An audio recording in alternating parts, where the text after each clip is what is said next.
Astronauts Suni Williams and Butch Wilmore are finally back on Earth after being stuck in space for 9 months. So, Bridget, what are they up to now? I want to know. Let's go to the Kennedy Space Center in Florida, and NASA's Public Affairs Officer Steven Siceloff joins us. Stephen, good morning. Good morning. How are y'all doing? Very well, thank you. A big congratulations on yesterday's successful mission. We were watching it here. Where are Butch and Suni this morning?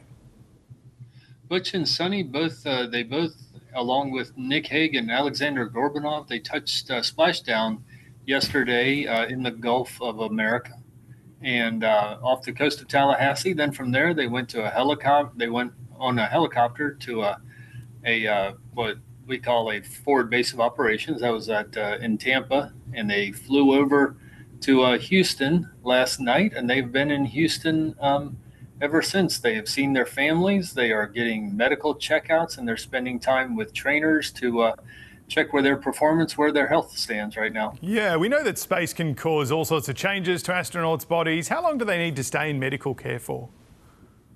It's going to be, they're going to go home, of course, but they're going to be monitored pretty good for the next 45 days. And that's any long duration astronaut. They get a lot of very intensive, not quite rehabilitation, just performance training, stuff like that. Make sure their health is in 45 days baselined exactly to what it was before they went up. Now, I'm not sure how much you're allowed to say about this, Stephen, but these two astronauts went on an 8-day trip. They ended up there for like 9 months. If you did that in any other industry, you would have accrued a fair stack of overtime. How long do they get off now? Do they get like 9 months off, 6 months off? Do they get a big paycheck for all that extra work they've been doing? Well, they are federal employees as astronauts for NASA, so they get their regular pay. They get some time off when they get back, and then it's up to them. They're both veteran flyers. They're both veteran test pilots too. So, they've both been on the space station in previous missions. So has Nick Hague. And so it's up to each astronaut how they want to handle the rest of their career.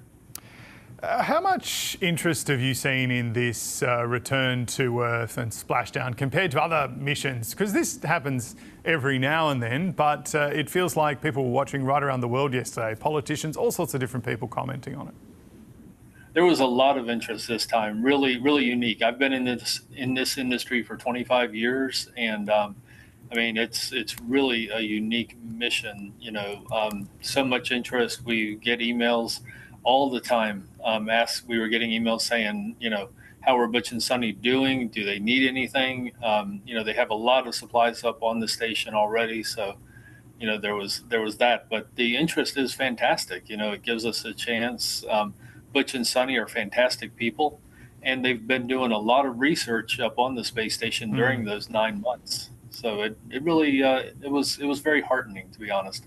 Just before we let you go, Stephen, I think being stuck in space is sort of the thing that gets is the centre of a plot for sci-fi films. It's a lot of the sort of thing that a lot of people would be horrified by. But was this sort of kind of their dream? Because I guess if you're going to be an astronaut, then you want to be in space, right? They want to be in space. They were never stuck. They could always come home if there was an emergency. But they had a mission. They're professional astronauts, and really inside the astronaut corps, they don't worry so much about when they get to come home. They want to do missions. They want to contribute to research, and they think much more about how long do I get to stay. And in this case, they got to stay up there for 286 days. So they got to do a lot of stuff while they were up there.